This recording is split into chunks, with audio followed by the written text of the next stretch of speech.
Hey everyone, how's it going? My name is Gareth, and this is a business-oriented press kit. So if you are not a creative person, stick around for the revenue cuts, which we will touch on first, and then leave, because this is all going to be very business and numbers. I'm not going to be explaining things a whole lot about the actual game itself. So if you want to learn about the base game, go to the other press kit. The video is going to be somewhere else. I don't really know yet. But if this is something you're interested in or want to connect with me and say hi, you can email me at gareth_horn@outlook.com or reach me on LinkedIn at Gareth Horn, spelled exactly the same as on my email here.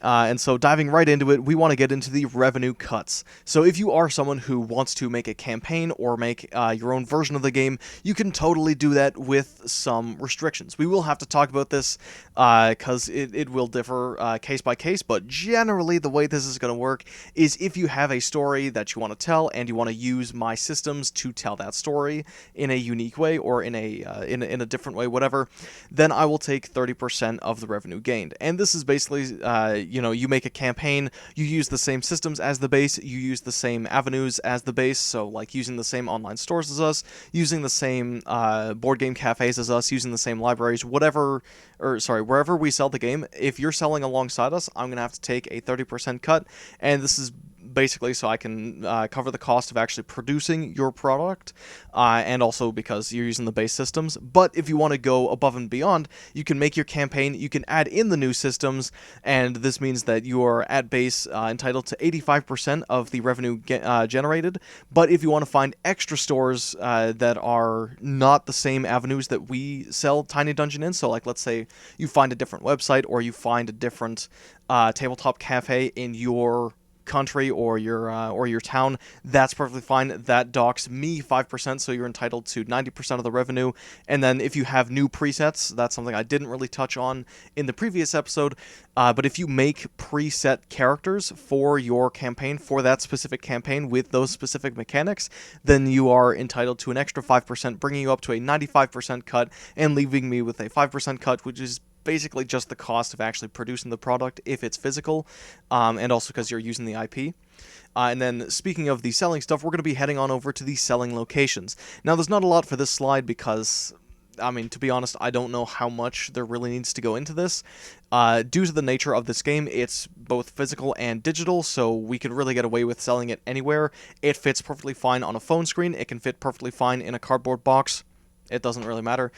Generally, I think we're going to be selling online first, probably through Steam, probably through Amazon, probably through our own website, because that's going to be the easiest to produce. But then once we actually scale enough and get enough followers and enough campaigns actually produced, then we'll actually start looking at the physical versions. And I have a few places in mind. I'm not going to tell you guys that just yet, because we obviously got to scale up first, but then once we do actually hit that point, I have 3 locations that I think would be very happy to have us, and they have decent sales, so I think it's a great place to start.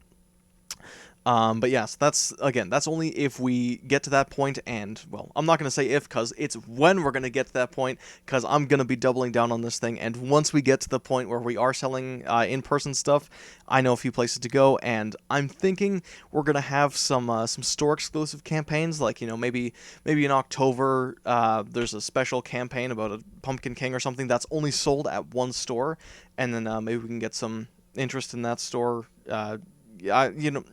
It's hard to explain what my thought process is, but essentially, I want to create a thing where we can we can talk to stores and say, "Hey, you want to boost this season? Okay, great. We'll release an exclusive campaign just for this store for 2 months, and then it's never going to come back," or something. I don't really know yet.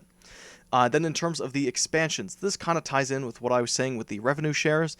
Essentially, the base game has its own systems, like the combat, the different spells you can get, the different items you can get, and all that jazz. But the expansions will have different spells, they'll have different feelings, they'll have different mechanics, and even different ways of playing the game. So the base version, we touched on that in the previous press kit. If you want to check it out, I'd recommend it. it's a wonderful video because you get to see more of me.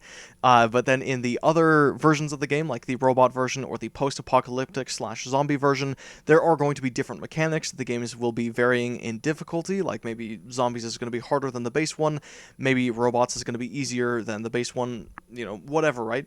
But the point is that every expansion of the game will have something new to offer, be it different spells, be it different items, be it different buffs, be it different gameplay mechanics. There's a whole lot we can do with the game because it is a tabletop RPG, and just generally there's a lot you can do with those kinds of games.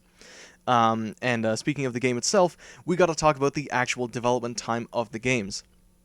And so, really quickly, this is a normal campaign. I don't know how long a different version of the game, like we touched on last time, I don't know how long these two would take because they are completely new games. But, assuming we have the base system at the ready, and assuming that we're just making a base campaign that's using the base systems, essentially what happens is we are going to be writing the first iteration of the game, the beta, for 1 month. Then we're going to be reaching out to test groups, which I have a lot of, that will test the game for probably half a month. Then we're going to take the feedback from the various sessions that were run. We're going to bring it back to the drawing board, adjust stuff, beta 2, 1 month, test 2, another half month. Again, I know a lot of people we can reach out to test the games en masse, so that's great. Then after that happens, we polish it up for another month, and we release that bad boy, and that's it.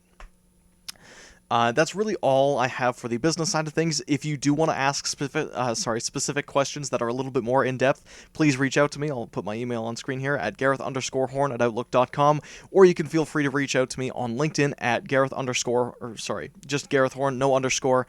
I'll answer your questions as best I can. And again, if you are interested, reach out to me, say hi, because I'd love to hear from you. But that's going to be all for me. Catch you later.